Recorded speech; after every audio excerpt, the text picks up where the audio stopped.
How to find draft videos in YouTube. Hey everyone, welcome back to the channel. In today's video, I will show you how to find draft videos in YouTube. So now without further ado, let's get started.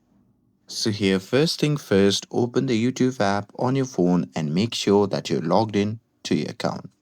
And now here, once you're inside the app, just tap on the profile icon shown in the bottom right corner of the screen. And now here, once you are in the profile section, what you can do is just simply scroll down and tap on the option labeled as your videos. And now here in this section, you will be able to find all the draft videos that you have saved on YouTube. But in my case, I haven't made any draft videos, so you won't be seeing any draft videos here. But if you have any draft videos, then it will be located in this folder. And that's it. With this, if you found this video helpful, then don't forget to like, share, and subscribe to get updated for more videos. Thanks for watching, and I'll see you in the next video.